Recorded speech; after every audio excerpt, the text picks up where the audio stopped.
Picture this.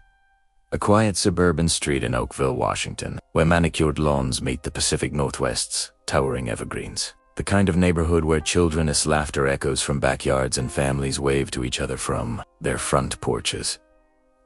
177 Bartle Road looks exactly like every other house on the block: white siding, modest front steps, a small yard where a child might play. But behind those ordinary walls, a darkness was growing that would expose one of the most devastating failures in America's child protection system. This is a true crime documentary about two little girls whose stories became intertwined with a system that was supposed to save them, yet failed them in the most unimaginable ways. These are chilling true stories that force us to confront an uncomfortable truth. The monsters we fear most aren't always strangers lurking in shadows. Sometimes, they're the very people entrusted with a child's care. If you're drawn to investigative documentaries that examine the real crime behind the headlines, take a moment to subscribe and let me know in the comments where you're watching from. Your engagement helps us shine light on stories that demand to be told. On December 6, 2016, in a small hospital in Oakville, Washington, Oakley Carlson entered the world with chestnut hair, brown eyes, and a smile that would light up any room. Her birth should have been a moment of pure joy, but she was born into a family where chaos had already taken root. Her mother, Jordan Bowers, carried the weight of 5 prior convictions for drug-related offenses and theft.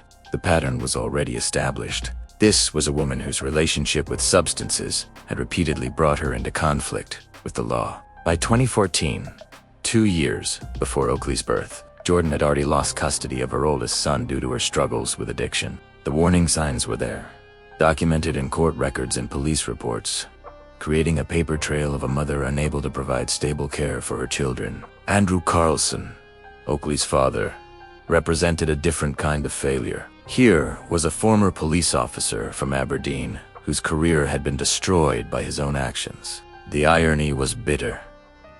A man who had once sworn to protect and serve had become part of the very problems he was meant to solve. When we examine the dark history of how institutions fail vulnerable families, we often find this pattern: those in positions of authority whose personal demons undermine their professional responsibilities. Andrew's fall from grace as a law enforcement officer wasn't just a personal tragedy. It was a warning sign that the system chose to ignore. The house at 177 Bartle Road became the stage for little Oakley's first 8 months of life. Court documents would later reveal the conditions she endured. A home where illegal substances were present, where domestic disputes erupted regularly, and where the basic stability every child deserves was completely absent. Jordan was struggling to care for 3 children, a 4-year-old son, a 1-year-old daughter with special needs, whom we'll call DC to protect her privacy, and newborn Oakley. The pressures were immense, but rather than seeking help through proper channels, the family's problems festered behind closed doors. In June 2017, the first call came into Child Protective Services. Someone, likely a concerned neighbor or a family member, reported that Jordan was struggling with mental health issues and was providing adequate care for her daughter DC. This should have been the moment when the system intervened decisively. Instead, what happened next exemplifies everything wrong with how Child Protective Services operated in Washington state during this period. The case was dismissed without investigation, not delayed, not transferred to another worker, but completely dismissed. A child with special needs, living in a home with documented substance abuse issues, and the system's response was to look the other way. 1 month later, in July 2017, a second call came in. This time, the reports were more specific and more alarming. DC was receiving proper medical care, a particularly concerning issue for a child with special needs who required consistent medical attention. There were ongoing domestic disputes in the home, creating an environment of fear and instability. Most seriously, Andrew was actively using illegal substances. The caller provided enough detail that Child Protective Services could no longer ignore the situation entirely. They conducted an investigation, but only after the second call, and only after the situation had already deteriorated further. This pattern of delayed response reveals a critical flaw in the investigative documentary of real crime cases involving child welfare. The system was designed to be reactive rather than proactive, waiting for crises to escalate rather than intervening at the first signs of danger. Caseworkers were overwhelmed, underfunded, and operating under policies that prioritized keeping families together over ensuring child safety. In Washington state, like many other states across America, the child protection system was buckling under the weight of the opioid crisis, which was flooding their offices with cases involving parental substance abuse. By August 2017, when Oakley was just 8 months old, the situation had become untenable. She and her sister DC were finally removed from the home, while the older brother was placed with his biological father. This separation of siblings, while sometimes necessary, added another layer of trauma to children who had already experienced instability and neglect. The removal process itself was traumatic. Imagine being torn from the only caregivers you've ever known, regardless of how inadequate that care might have been. On September 22, 2017, fate intervened in the form of Jaime Joe and Eric Hales, a couple living in Elma, Washington. These were people with hearts big enough to open their home to a child who needed them desperately. When they first met Oakley, she was a tiny 30-month-old who had already experienced more upheaval than many people face in a lifetime. But children are remarkably resilient, and in the safety of her new home, Oakley began to bloom. The transformation was remarkable. This little girl who had spent her first 8 months in chaos quickly adapted to routines, stability, and most importantly, unconditional love. Jaime Joe would later describe their connection as instant and profound. For the first time, she said, the three of them, herself, Eric, and Oakley, felt like a complete family. This wasn't just wishful thinking from new foster parents. It was evident to everyone who saw them together. Oakley took her first steps just before her first birthday, and her first words were "Mama" and "Daddy," directed at the people who had shown her what safety felt like. The next 26 months would represent the happiest period of Oakley's short life. She developed into a vibrant, outgoing child who loved spending time outdoors. Summer meant splashing in the pool, and during other seasons, she would play in the yard for hours, running inside only briefly, usually while wearing her favorite rubber boots. But it was winter that truly captivated her imagination. Snow had an almost magical effect on Oakley.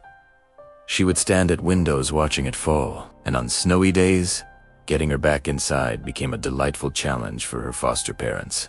Oakley's personality flourished in ways that would have been impossible in her birth home. She discovered a love for music and dancing, with the Beach Boys' Barbara Ann becoming her absolute favorite song. She had what she called her loud shoes, tap shoes that allowed her to make music with her feet as she danced around the house. These details matter in true crime investigations, because they show us who Oakley really was beneath the tragedy that would eventually consume her story. She wasn't just a victim. She was a real child with preferences, talents, and dreams. Reading became another passion. Oakley treasured books, particularly Brown Bear.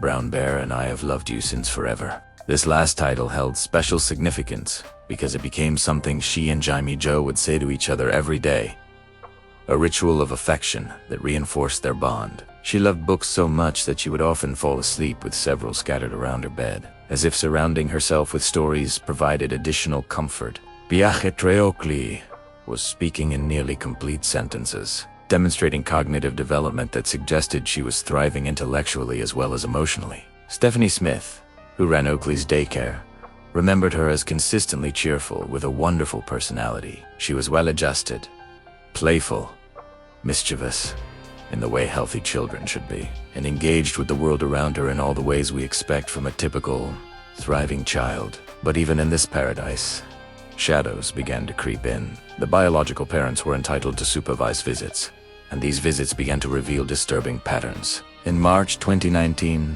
after one such visit, Oakley returned to her foster home in a dirty diaper with unexplained scratches on her cheeks. For foster parents who had spent nearly 2 years providing meticulous care, seeing their child return from visits in this condition was heartbreaking and alarming. Jaime Joe immediately reported this incident to Child Protective Services, following proper protocols and documenting her concerns.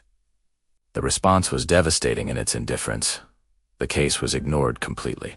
Around this same time, Jordan Bowers gave birth to a 4th child. This detail is crucial to understanding the broader failure of the system. Here was a woman who had already had 3 children removed from her care due to neglect and substance abuse. Yet she was allowed to have another child without any additional oversight or intervention. The child protection system seemed to operate with no long-term vision or coordination between cases, treating each birth as a separate event rather than part of a pattern of parental behavior that put children at risk. In October 2019, Oakley returned from another visit with a disturbing story. She told her foster parents about witnessing a physical fight between her biological parents. For a child who had been living in peace and stability for over 2 years, exposure to domestic violence during these visits was Once again, Jaime Jo contacted Child Protective Services to report her concerns. Once again, the system failed to take meaningful action. During this same period, the biological parents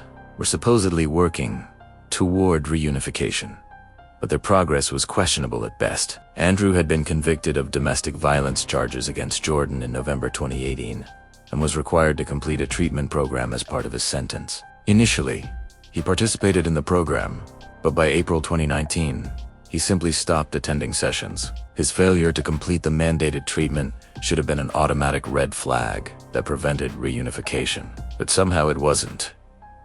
He was kicked out of the program in May 2019 for non-compliance. Then something truly bizarre happened that reveals the depth of corruption or incompetence in the system. In November 2019, all charges against Andrew Carlson, the former police officer with a history of domestic violence and substance abuse, suddenly disappeared without any public explanation. This wasn't a case of charges being dropped due to lack of evidence or a plea agreement. The charges simply vanished from court records.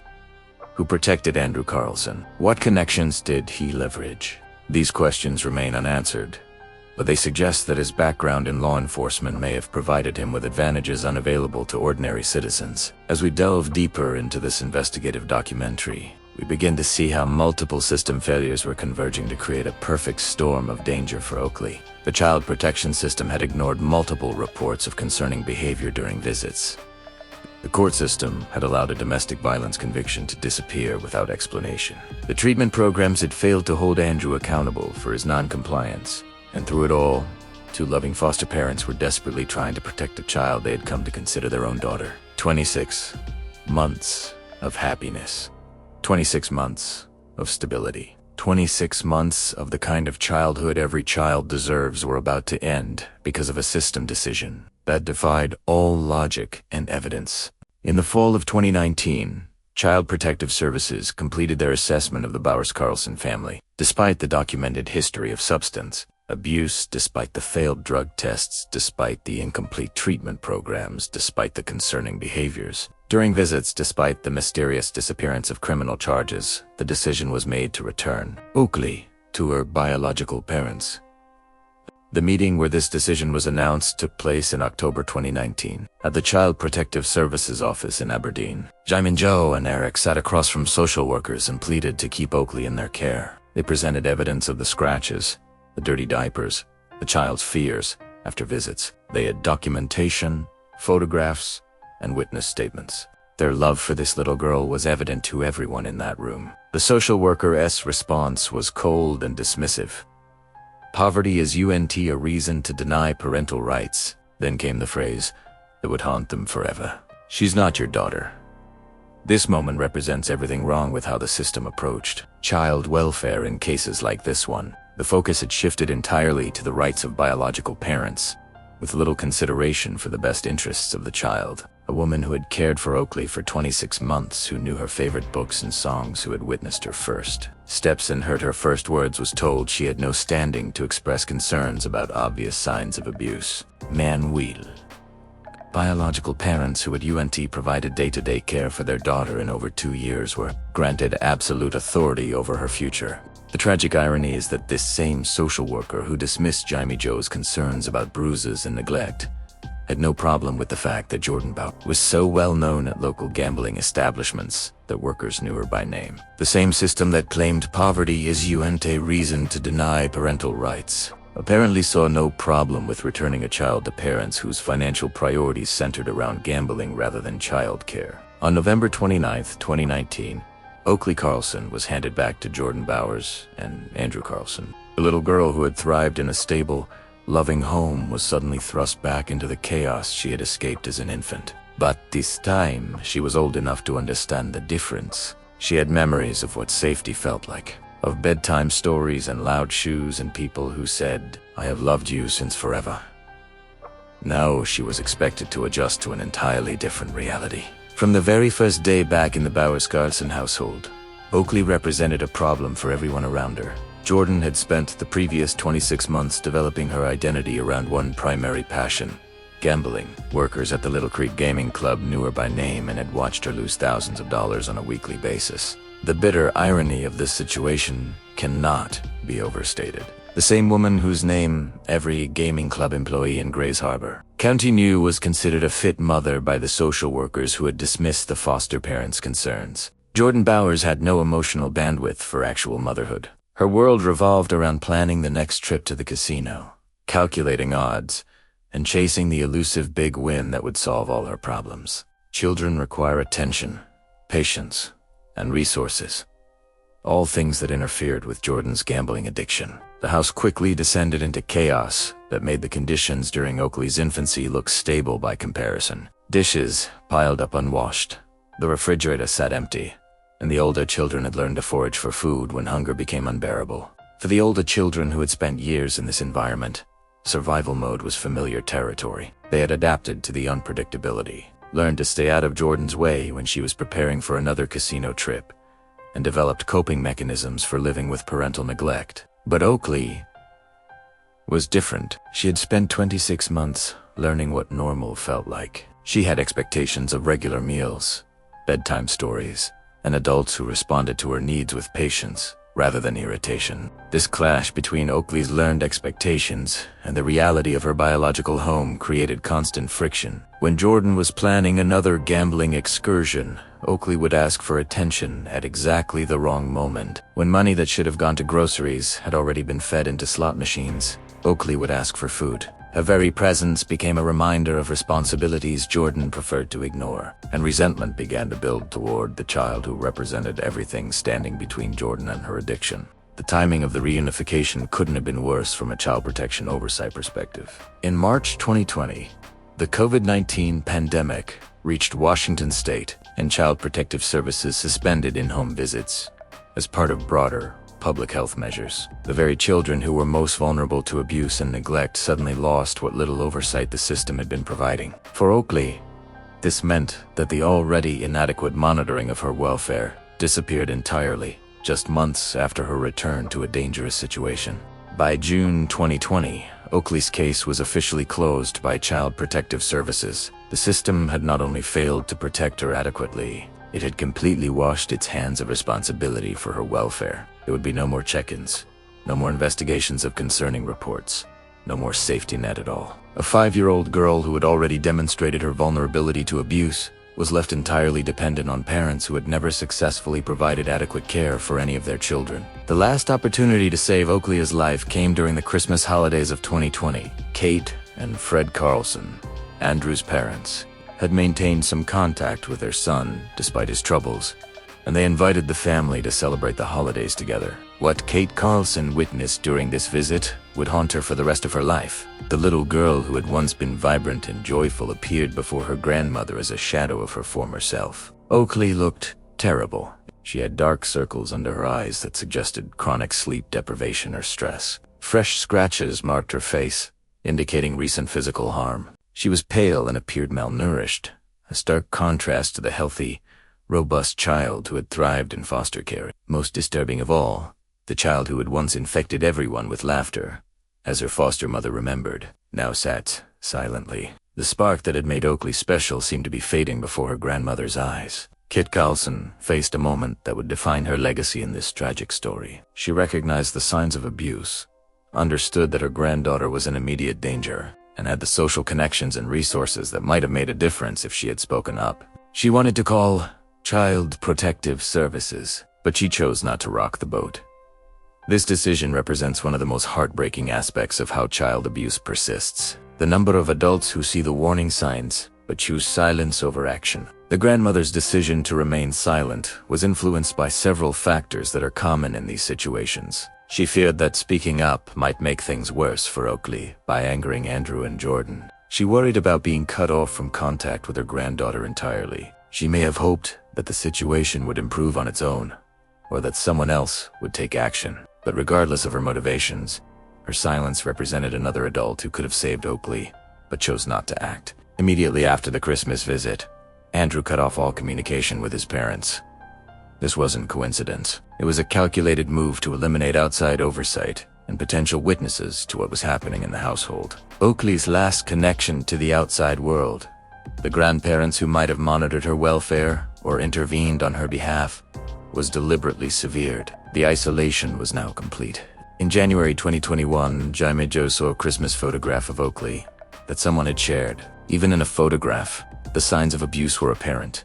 The child appeared to have a black eye, despite no longer having any legal standing in Oakley's life. Jaime Joe's maternal instincts compelled her to contact Child Protective Services one final time, begging them to check on the child she still considered her daughter. Her desperation was palpable. She was watching from afar as a child she loved disappeared into an abyss of neglect and abuse. On January 27, 2021, a social worker did conduct a welfare check on Oakley. This brief visit would be the last official confirmation that Oakley Carlson was alive and accounted for. What the social worker observed during this visit, whether they noted any concerning signs, and what documentation was created remains largely sealed in confidential case files. But the fact that no immediate action was taken suggests that either the social worker failed to recognize obvious signs of abuse or the system's standards for intervention had become so low that even visible harm didn't trigger protective action.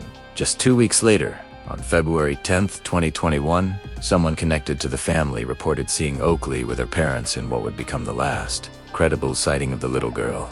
After this date, Oakley Carlson simply vanished from all human contact, as if she had been erased from existence. The child who had once danced in her loud shoes and fallen asleep surrounded by beloved books was gone, and the people responsible for her care were about to demonstrate just how callous their disregard for her life had become. From February through November 2021, Jordan Bowers and Andrew Carlson continued living their lives as if nothing had changed. They drove their other children around town, visited stores, interacted with neighbors, and maintained the facade of a normal family. But behind this manufactured normalcy lay a chilling truth that investigators would later uncover. Not a single item belonging to Oakley remained in the house where she had supposedly been living. The systematic erasure of Oakley's existence was thorough and deliberate. Her clothes, toys, books, and personal belongings had all disappeared. The small, confined space under the stairs, which investigators would later discover had been used as a disciplinary area for Oakley, sat empty. Even her bed was gone, while the other children in the household had proper sleeping arrangements. It was as if the parents had methodically removed every trace of their daughter's existence, preparing for the day when someone might come looking for her. Sometimes the surviving children would stare at a small brown handprint on the hallway wall, possibly the only remaining evidence that Oakley had ever lived in that house. These children, traumatized by whatever they had witnessed, would whisper among themselves, wondering if they had ever really had another sister. The psychological impact on the surviving siblings cannot be overstated. They were living with the knowledge of what had happened while being coached to maintain the fiction that nothing was wrong. The COVID-19 pandemic provided perfect cover for this deception. Schools were closed or operating remotely, reducing the number of mandated reporters who might notice a missing child. Social contacts were minimal due to public health restrictions, meaning fewer opportunities for neighbors or community members to ask uncomfortable questions. In Washington state, children aren't required to attend school until age 8, which meant that Oakley's absence from educational settings wouldn't automatically trigger inquiries about her whereabouts. While the world was focused on battling a global pandemic, Jordan Bowers was busy constructing an elaborate criminal enterprise centered around identity theft.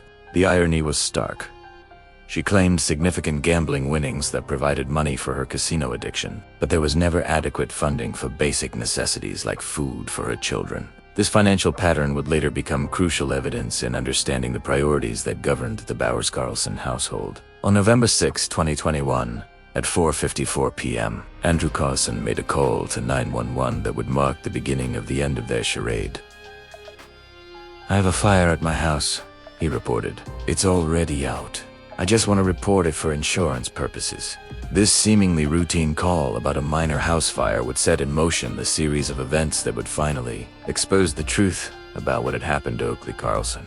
Andrew's initial story was that his 4-year-old daughter had started the fire with a lighter she had found, but when fire investigators examined the scene, They determined that the fire had actually started in the kitchen microwave. Why would Andrew lie about such a seemingly minor detail? This small deception would prove to be significant because it established a pattern of dishonesty that would characterize all of Andrew's interactions with authorities from this point forward. The fire caused extensive damage throughout the house, far more than Andrew had initially indicated. The couch was destroyed.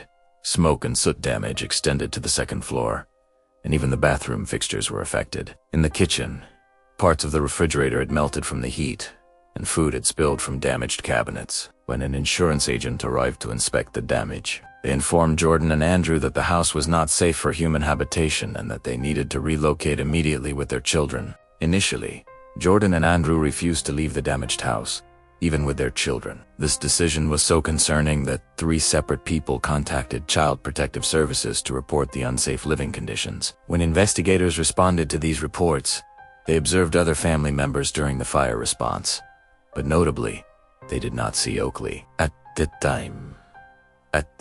This absence might have seemed unremarkable. Perhaps she was staying with relatives or had been taken somewhere safe during the emergency, but in retrospect, this was the first official documentation that Oakley was not where she was supposed to be. Eventually, the family moved to a hotel that was conveniently located just 15 minutes from the Little Creek Gaming Club where Jordan spent most of her time feeding her gambling addiction. The hotel arrangement meant that Jordan could maintain her routine of frequent casino visits while keeping the children in a confined space where their activities could be more easily controlled and monitored. Jessica Swift, the school principal who had been trying to ensure the children's educational needs were being met, made several visits to the hotel to check on the family's welfare. During each visit, she asked to see Oakley, and each time Jordan had a ready explanation. Oakley was sleeping, or grounded, or sick. These excuses seemed plausible enough in the moment, but the pattern of Oakley's unavailability was establishing a record that would later prove crucial to the investigation. On December 5, 2021, the day before Oakley's 5th birthday, Jessica Swift's daughter was playing with DC Oakley's sister. During their play, Swift casually asked the 6-year-old where Oakley was. The child's response was immediate and devastating. DC curled up in a ball and began crying inconsolably. Through her tears, she managed to say the words that would finally break open this case. Oakley asked no more. There is no Oakley.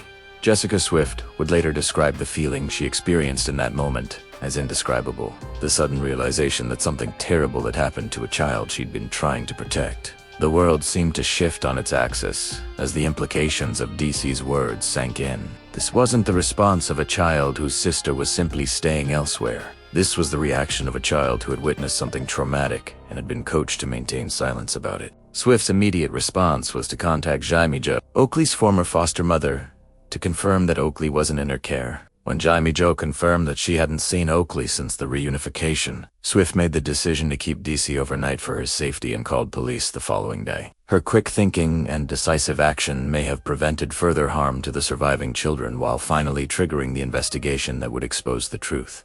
On December 6, 2021, what should have been Oakley's 5th birthday, police arrived at the hotel where the family was staying. When officers asked about Oakley's whereabouts, Jordan and Andrew claimed she was with Andrew's parents. But when police asked for the address where Oakley could be found, Andrew claimed he didn't know the address of the house where he had lived for 20 years. This obvious lie immediately raised red flags for the investigating officers. What happened next reveals the calculated nature of the cover-up that Jordan and Andrew had been orchestrating. According to court documents, within 10 minutes of police leaving their hotel room, Andrew performed a factory reset on his cell phone, completely wiping all data, photos, messages, and call records. Think about this for a moment. A father whose daughter is supposedly missing destroys all the digital information that might help locate her within minutes of being questioned by police. Meanwhile, Jordan was in the hotel bathroom attempting to flush credit cards down the toilet. These were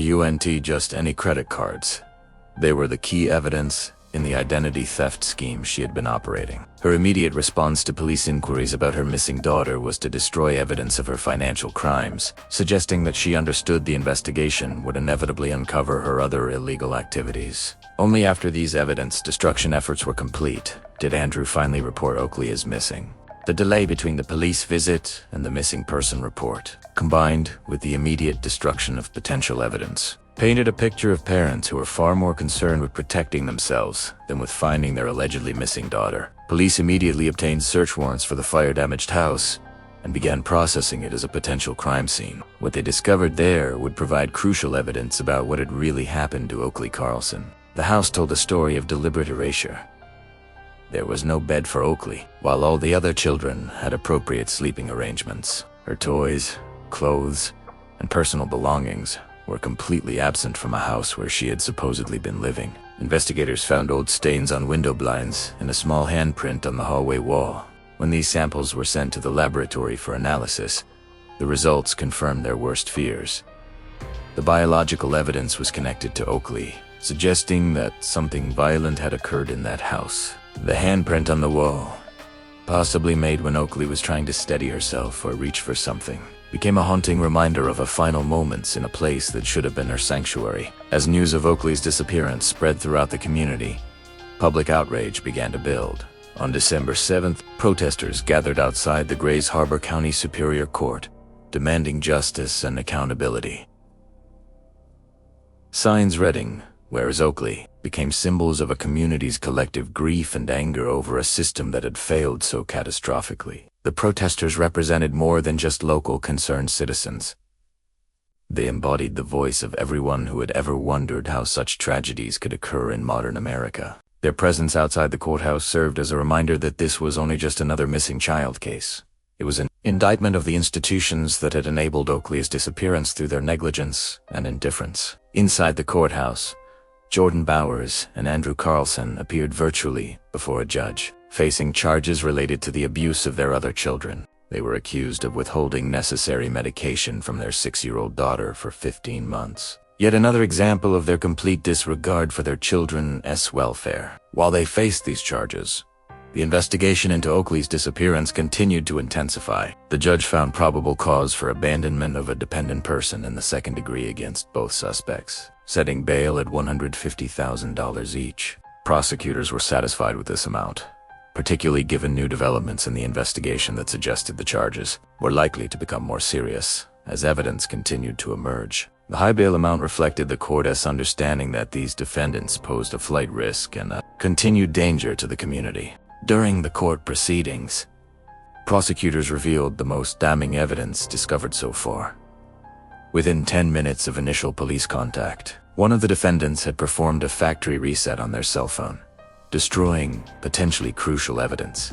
This detail, when combined with Jordan's attempt to flush credit cards down the toilet, painted a picture of calculated evidence of destruction that suggested consciousness of guilt. Outside the courthouse, those who had loved Oakley expressed their gratitude for the investigators who were working tirelessly to uncover the truth. Jamie Jo Oakley's former foster mother maintained regular contact with the detective team, offering any assistance possible while hoping desperately for answers about the child she still considered her daughter. The detective's response to her Christmas message revealed the dedication driving the investigation. "I am working day and night on this, and my crew will enjoy Christmas, but I'm going to keep working on this."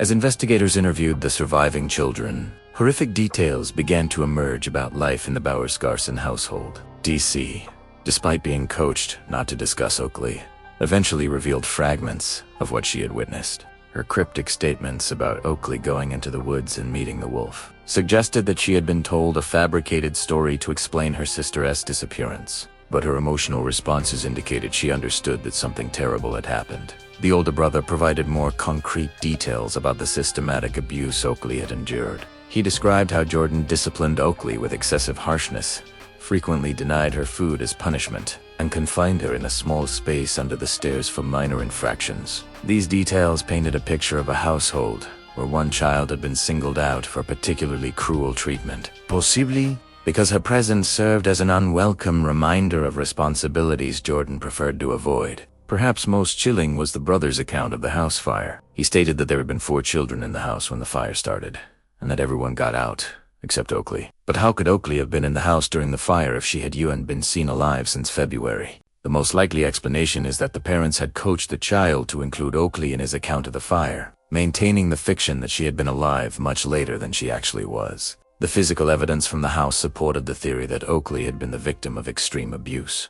Investigators found not a single item belonging to her in a house where she had supposedly been living not clothed. Toys, books, or any personal possessions. The parents hadn't simply lost track of their daughter. They had systematically erased all traces of her existence from their home. Laboratory tests on the other children revealed extremely high levels of controlled substances in their blood, indicating direct consumption rather than passive exposure. This evidence suggested that the children had been deliberately given drugs, possibly to keep them compliant or to mask the sounds of abuse. The toxicology results provided crucial evidence about the level of criminal neglect occurring in the household, and raised serious questions about what Oakley might have endured. Over 300 acres of surrounding forest were searched multiple times using search dogs, drones, and hundreds of volunteers from the community. Despite these extensive efforts, no trace of Oakley was found. The searches continued for months, with law enforcement pursuing every possible lead and following up on tips from concerned citizens. The absence of any physical evidence of Oakley's remains has made it impossible to determine exactly what happened to her or where her body might be located. Law enforcement developed several theories about what might have happened to Oakley, though the investigation remains officially ongoing. The financial motivation theory suggests that Jordan may have given up her daughter to support her gambling addiction, possibly selling her to individuals involved in human trafficking or illegal adoption schemes. This theory is supported by Jordan's documented gambling addiction and the family's chronic financial problems. The medical emergency theory focuses on the extremely high levels of controlled substances found in the other children. Investigators believe Oakley may have been harmed due to deliberate or accidental drug exposure, with the parents choosing to hide her death rather than seeking medical attention that would have revealed their criminal neglect. This theory is supported by the pattern of medical neglect documented in the other children's cases. The criminal activity theory, which many investigators consider most likely suggests that the physical evidence in the house, combined with the parents' behavior and the complete erasure of Oakley's belongings, indicates that she was killed during an episode of abuse. The systematic removal of her possessions and the careful coaching of the other children suggests premeditation in covering up the crime. Chief Paul Logan, who has overseen the investigation from the beginning, has been careful not to make definitive statements about Oakley's fate while the case remains active. At this point, we cannot confirm her well-being, he stated, using language that suggests law enforcement believes Oakley is dead while maintaining the technical possibility that she might still be alive somewhere. Jaime Joe and Eric Hales, Oakley's former foster parent, organized a $100,000 reward fund shortly after her disappearance in 2021.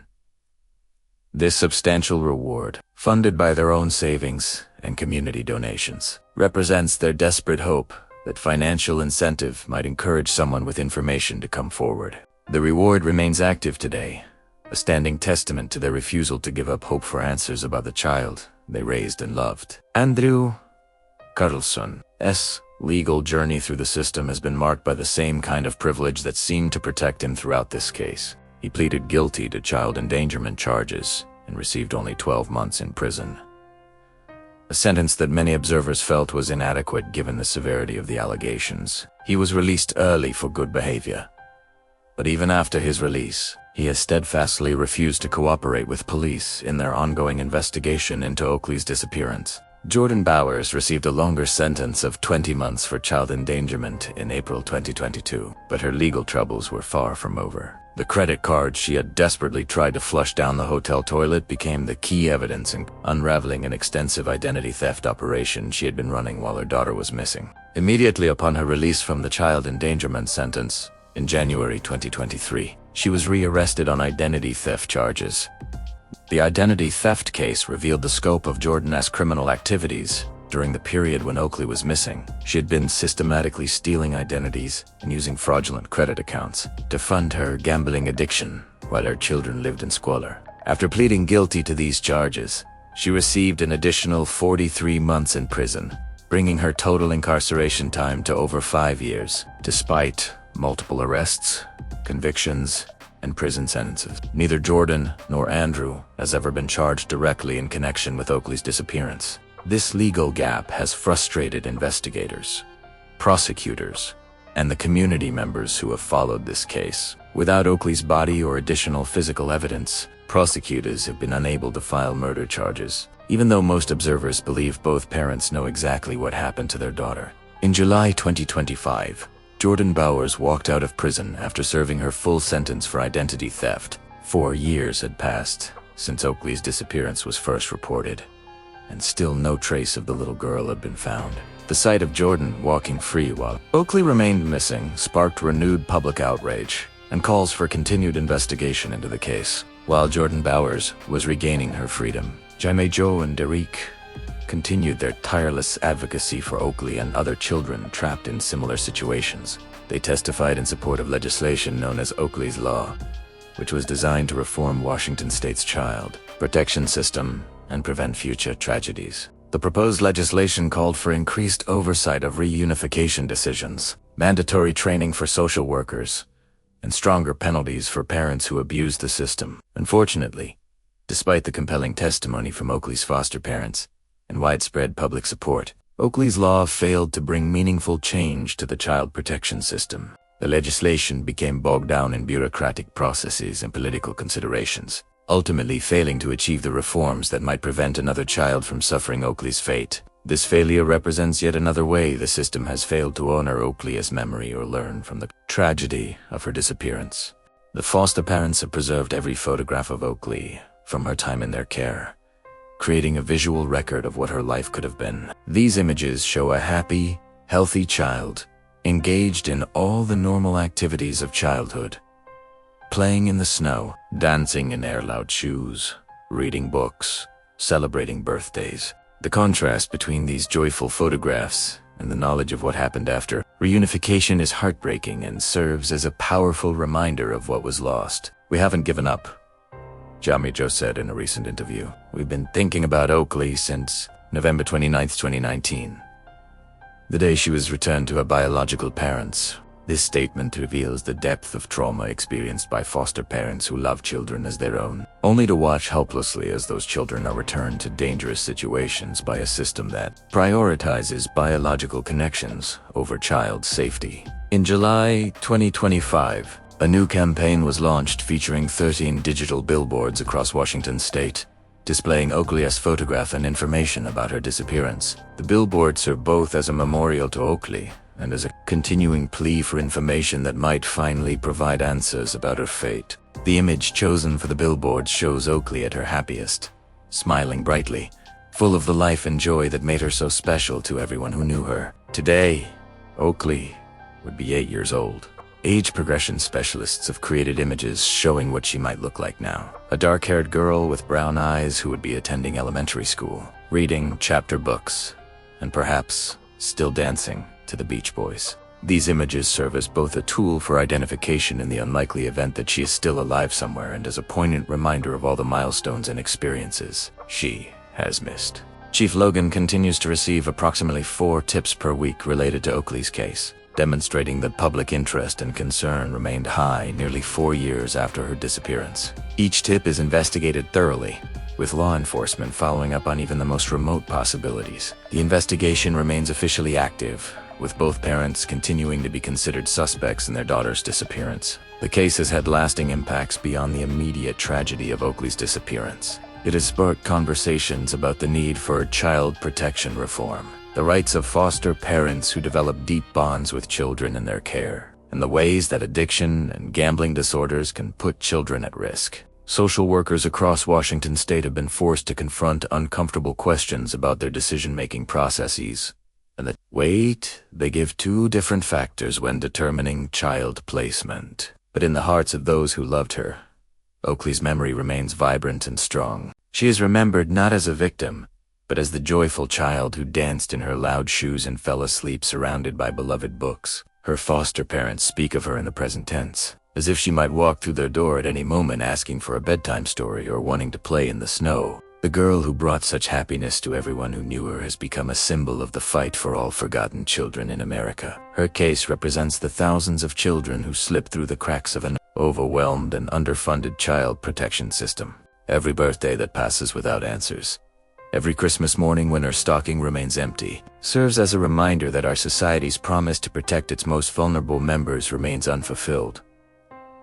Oakley mattered. Her brief life had meaning and value that extended far beyond the tragedy of her disappearance. The love she received during her 26 months with Jaime Joe and Eric proves that she was capable of forming deep bonds and experiencing joy, even after the trauma of her early life. Her memory continues to motivate advocates, investigators, and community members who refuse to let her story be forgotten. And somewhere in the darkness, the truth about what happened to Oakley Carlson still waits to be discovered. Until that truth emerges, her case will remain an open wound in the heart of a community that failed to protect her. A stark reminder of how easily a child can vanish when the adults responsible for her safety choose silence over action, self-interest over child welfare, and systemic convenience over individual lives. Meanwhile, 3,000 miles away in California, another little girl's story was unfolding.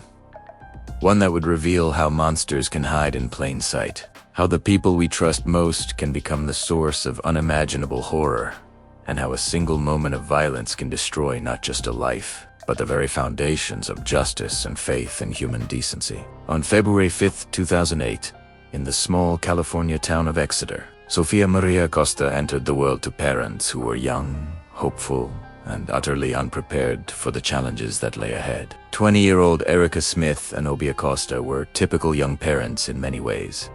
They had dreams for their daughter, plans for their future, and the kind of optimism that comes with starting a family. Obi worked as a long-haul trucker, spending days and sometimes weeks away from home, while Erica stayed home to care for their new baby. Exeter, California is a kind of small Central Valley town where everyone knows their neighbors, where children play in front yards, while parents watch from porches, and where the pace of life moves slowly enough that major crimes feel like distant urban problems. It's a community built on agriculture, family values, and the assumption that home is the safest place for a child to be.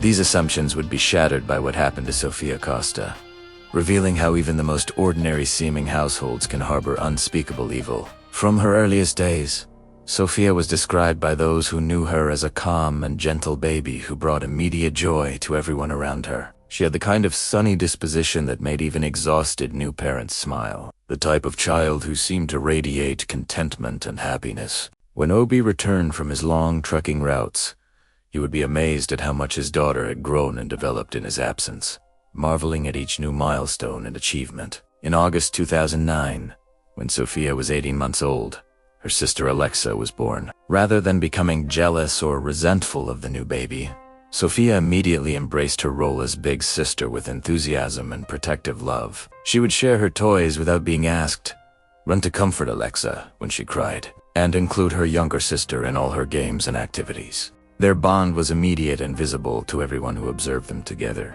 Family members and friends consistently described Sophia as a sunny child, not because she possessed any particular extraordinary talents, but because she had the remarkable ability to make people happy simply by being around them. She had an infectious laugh, a ready smile, and the kind of natural warmth that drew adults and children alike to her presence. These qualities would make what happened to her all the more heartbreaking, as they illustrated the tremendous loss the world suffered when her life was cut short. However, the birth of a second child placed additional stress on a young family that was already struggling with the challenges of parenthood, financial pressures, and the demands of Obi's trucking career. By early 2010, the relationship between Erica and Obi had deteriorated to the point where separation became inevitable. After their divorce, Erica received full custody of both girls, while Obi moved to Livingston, about 40 miles away from Exeter. The custody arrangement initially called for Obi to see his daughters on weekends, but the irregular schedule of long-haul trucking made consistent visitation difficult to maintain. Routes didn't follow family court schedules, and gradually, Obi's visits with Sophia and Alexa became fewer and fewer. His grandfather, Sam Coronado, stepped in to provide financial support for Erica in Obi's absence, recognizing that a young single mother needed help to properly care for two small children. Despite the challenges of single parenthood, Erica initially seemed committed to providing the best possible life for her daughters. She worked hard to support them financially while also trying to be present for all the important moments of their childhood. The girls spent much of their time playing on the lawn near their apartment complex, and on weekends, Erica would take them to local parks, where they could run, play, and explore the world around them. During this period, Sophia's bright personality continued to flourish. She developed a love for coloring, spending hours with crayons and coloring books, creating artwork that she would proudly display for any adult willing to admire her creations. She enjoyed dressing up and playing princess, often convincing little Alexa to participate in elaborate make-believe scenarios that could occupy them for entire afternoons. The two sisters approached the world with wide-open, curious eyes, eager to explore and learn about everything around them. Sophia had a particularly close relationship with her great-grandmother, Ruth Williams, Wam Sakajed Nana. Ruth lived nearby and welcomed daily visits from Sophia, who would often end up spending entire afternoons at her great-grandmother's house. "I remember her sleeping in my bed with me and holding my hand," Ruth recalled years later. She'd say, "Nana, I love you, Nana."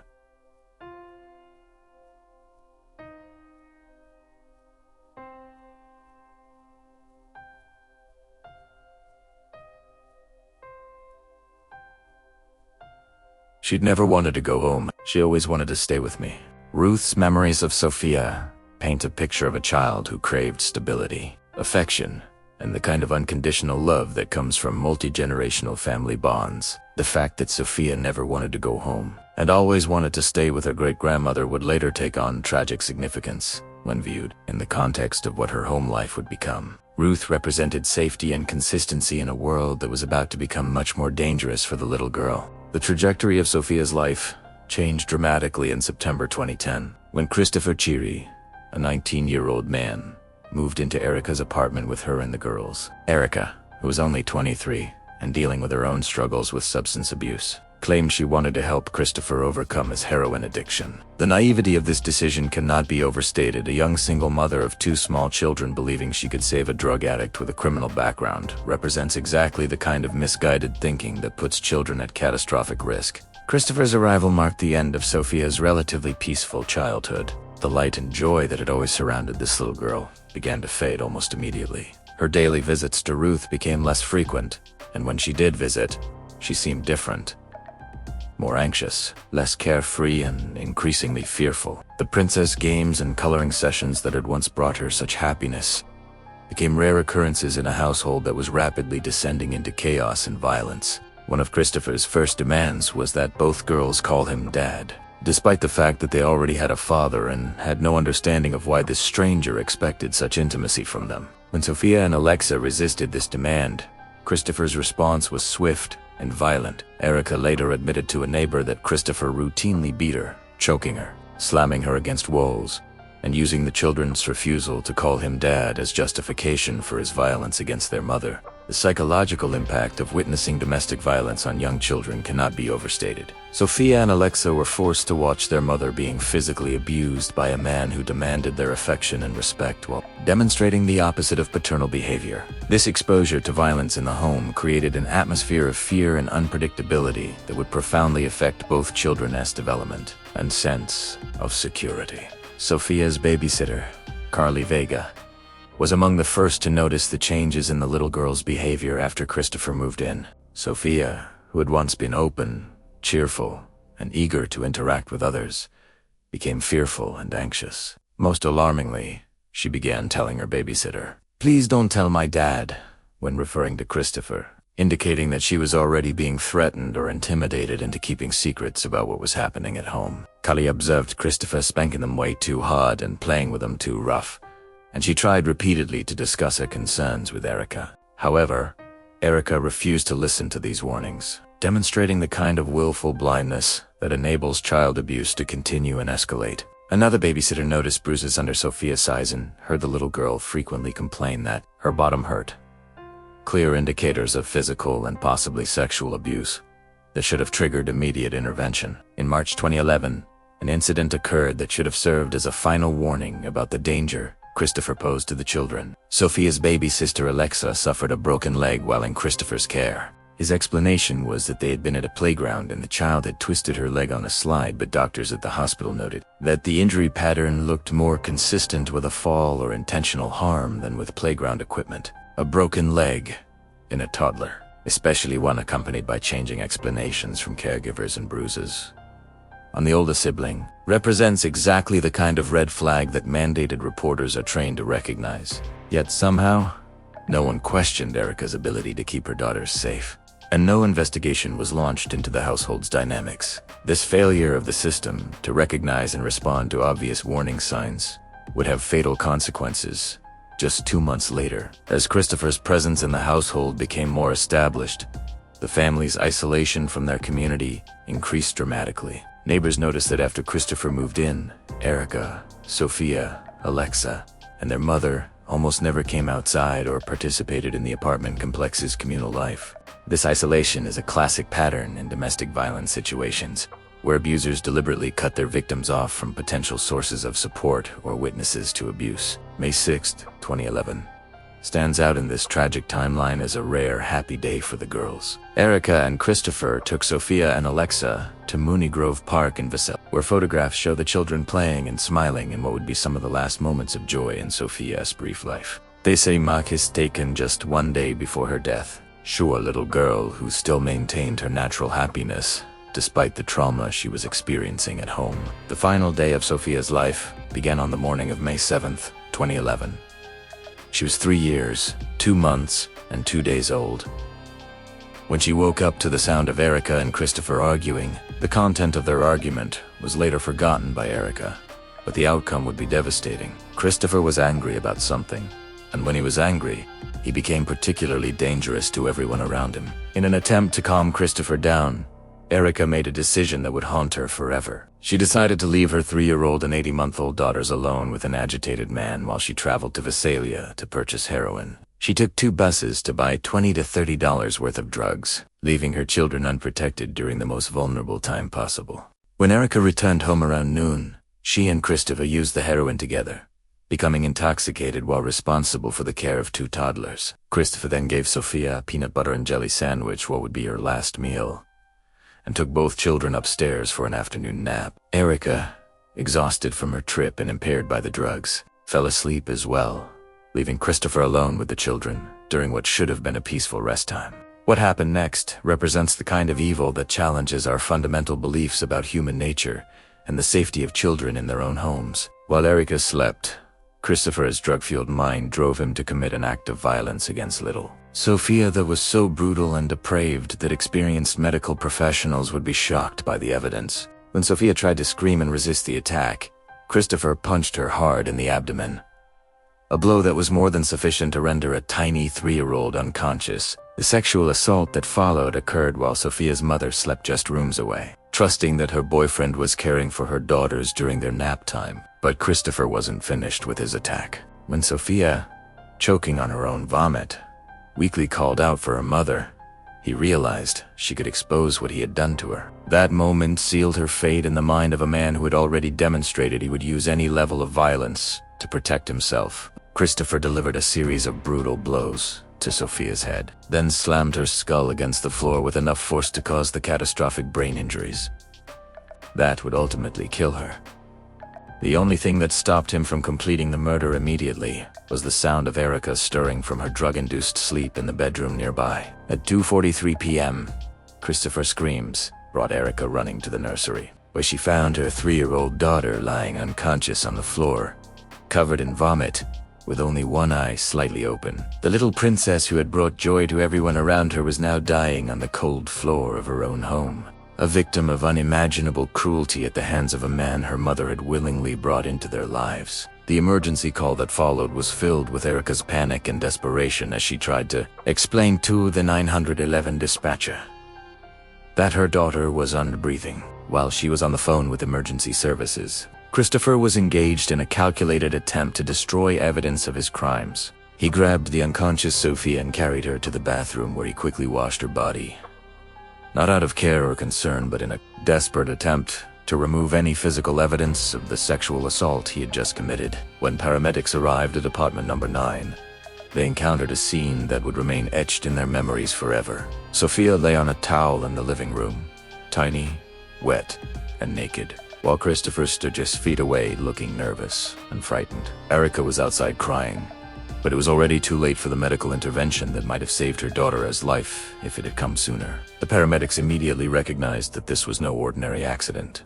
The condition of Sophia's body, the circumstances of the call, and the behavior of the adults present all suggested something far more sinister than the explanation they were being given. Sophia was rushed to Coia Delta Hospital in Visalia, where emergency room doctors confirmed the paramedics' worst suspicions about what had happened to the little girl. The medical evidence was overwhelming and heartbreaking. Sophia had bleeding from her genitals, eyes, and mouth. Injuries that were inconsistent with any accidental cause. She had bruises on her abdomen and buttocks that indicated repeated blunt force trauma. Most critically, she had severe head trauma that had caused massive brain swelling and hemorrhaging. The combination of injuries painted a clear picture of sexual assault combined with extreme physical violence. Sophia Su's condition was so critical that she was immediately airlifted to Children's Hospital Central California in Madera, a specialized facility equipped to handle the most serious pediatric cases. During the helicopter transport, medical professionals worked desperately to stabilize her vital signs and prevent further deterioration, but the damage that had been inflicted was already too severe to reverse. While doctors fought to save Sophia's life, Exeter police detectives began their investigation at the apartment where the assault had occurred. What they discovered there provided crucial evidence about the nature and severity of the attack. The bed in the children's bedroom was soaked with blood, indicating that significant violence had occurred in the space where Sophia should have been safest. Her blanket was covered with vomit and feces, suggesting that she had been sick and distressed during the assault. In the living room downstairs, investigators found a suspicious pile of pillows and blankets, some with dried blood stains that would later be determined to match Sophia's blood type. But the most horrifying discovery came when the apartment complex custodian arrived to clean the unit after police had finished processing it as a crime scene. Hidden in the children's bedroom, he found a condom wrapper and what he described as a sex toy. Evidence that the sexual assault had been premeditated and that Christopher had prepared for the attack in advance. Laboratory tests on blood samples taken from Sophia revealed traces of marijuana, indicating that the 3-year-old had been exposed to drugs in her own home.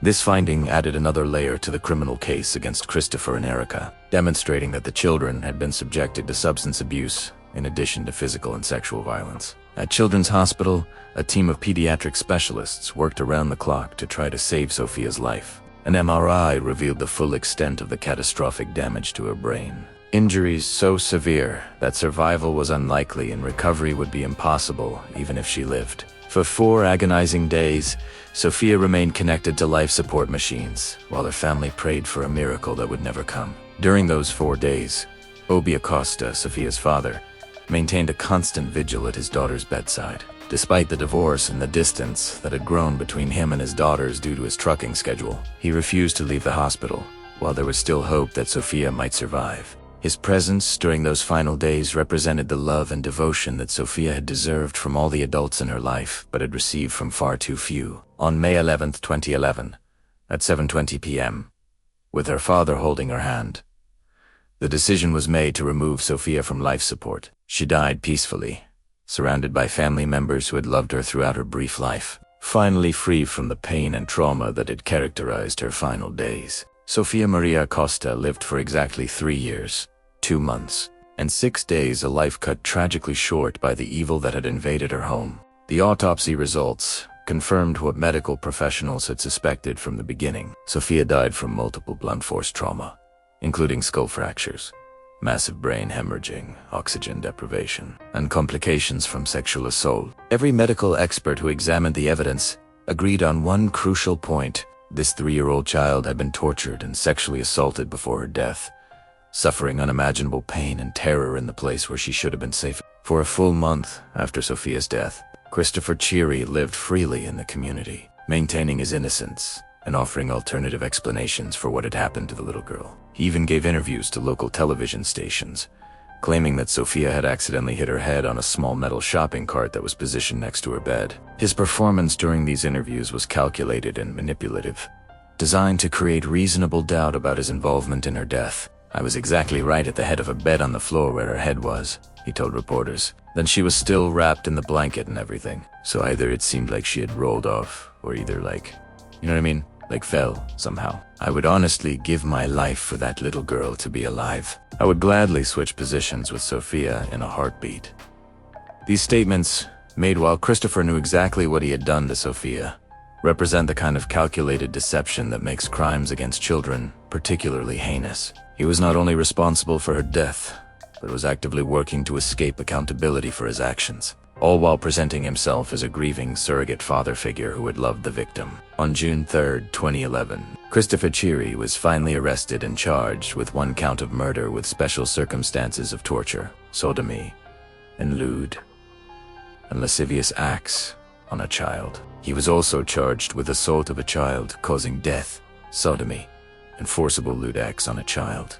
The special circumstances charges made him eligible for the death penalty, reflecting the prosecutor's recognition of the particularly heinous nature of his crimes. The case would not go to trial until 2016, 5 years after Sophia's death, due to the complex nature of the charges and the extensive investigation required to build an airtight case. During those 5 years, Christopher remained in custody while his defense team worked to find alternative explanations for Sophia's injuries and death. The delay was agonizing for Sophia's family, who had to wait years for the justice they desperately sought. When the trial finally began, horrifying details emerged about how many people had known about the danger Christopher posed to the children, but had failed to take action. 2 of Sophia's babysitters had observed concerning behavior and attempted to warn Erica about Christopher's treatment of the children. Neighbors had witnessed signs of domestic violence and abuse. Most devastatingly, Sophia's own mother had been aware of Christopher's violent tendencies, but had chosen to prioritize her relationship with him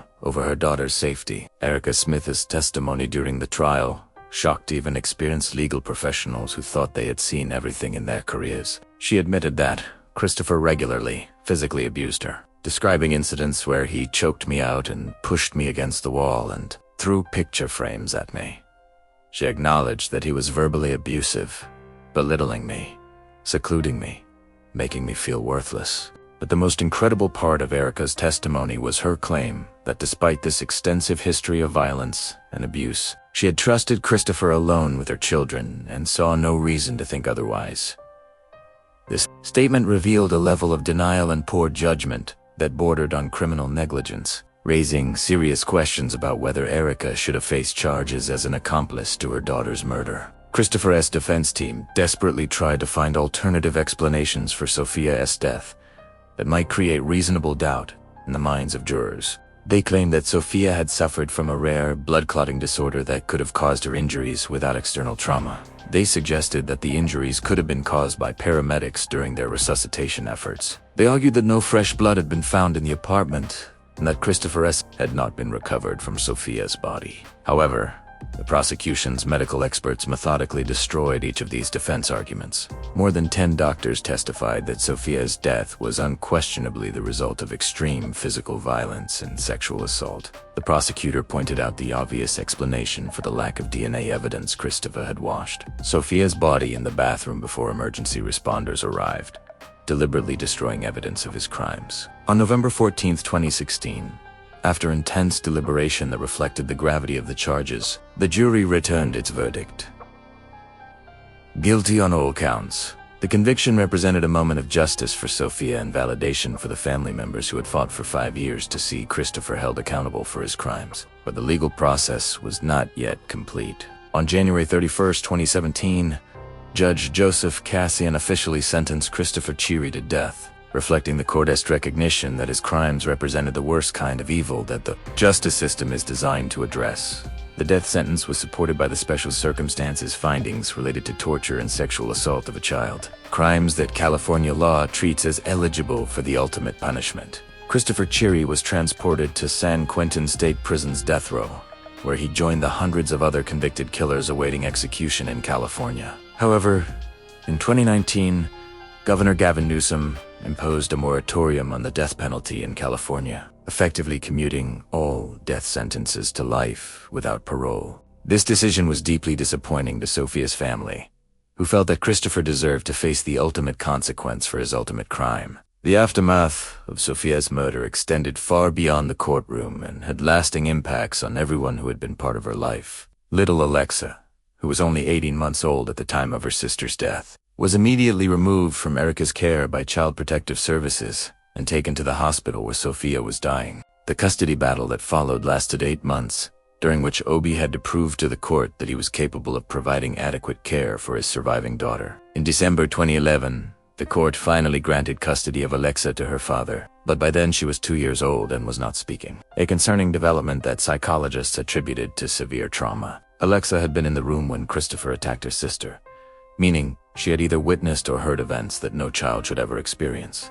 The psychological damage from this exposure would require years of therapy to address, and would continue to affect her development well into her school years. Years of intensive therapy eventually helped Alexa learn to speak again, but nightmares and anxiety continued to plague her long after the trial had ended. The trauma of losing her sister and witnessing extreme violence at such a young age created lasting psychological scars that would require ongoing professional support throughout her childhood and beyond. Sophia is buried at Winton Cemetery, where her small closed coffin serves as a heartbreaking symbol of destroyed innocence and the failure of the adult world to protect one of its most vulnerable members. The funeral brought together family members, community members, and strangers who had been touched by her story, all united in grief over the loss of a child whose life had been cut short by preventable violence. A children's bench was installed in Farmersville in Sophia's memory, providing a place where people can sit and remember the little girl who loved princesses and coloring and who brought joy to everyone who knew her. When Alexa was old enough to understand the significance of the memorial, she and her extended family gathered there to honor Sophia's memory and ensure that her brief life would not be forgotten. What about Erica Smith, the mother who made the choices that led directly to her daughter's death? In one of the most controversial aspects of this entire case, Erica was never held legally accountable for her role in Sophia's murder. She lost custody of Alexa but was never charged with child endangerment, neglect, or any other crime related to her daughter's death. The district attorney's office treated her as a victim rather than an accomplice, a decision that many observers felt represented a grave miscarriage of justice. The failure to hold Erica accountable sent a troubling message about parental responsibility and the duty to protect children from obvious dangers. Here was a mother who had admitted knowing about Christopher's violent tendencies, who had left her children alone with him while she purchased drugs, who had ignored multiple warnings from babysitters about concerning behavior, and who had prioritized her relationship with an abuser over her daughter's safety. Yet the legal system treated her as blameless in her child's death. Sophia Maria Acosta lived for 1,183 days. During that brief time, she loved princesses and coloring books. She said, "I love you" to everyone who was dear to her, and she brought happiness to all who knew her. She deserved to live, laugh, grow up, and become everything she dreamed of being. Instead, the system failed her at every step, and most tragically, the person who should have protected her most, her own mother, chose drugs and a dangerous man over her daughter as safety in life. The stories of Oakley Carlson and Sophia Acosta represent more than individual tragedies. They are symptoms of broader systemic failures that continue to put vulnerable children at risk across America.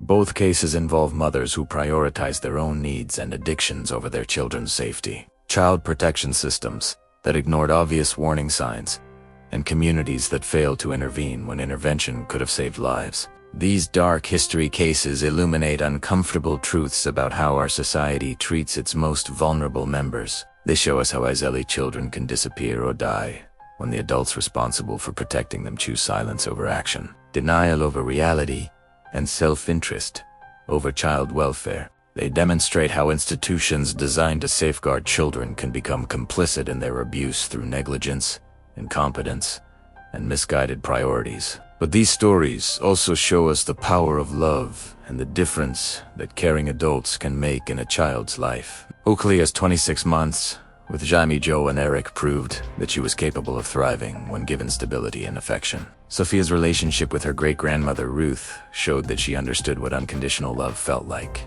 Both children experienced genuine happiness during parts of their brief lives, proving that their deaths were not inevitable, but were the result of specific choices made by specific adults who failed in their fundamental responsibilities. The legacy of these cases continues to influence child protection policies, criminal justice procedures, and public awareness about the warning signs of child abuse. Oakley's law, though unsuccessful in its original form, sparked conversations about needed reforms in Washington state's child protection system.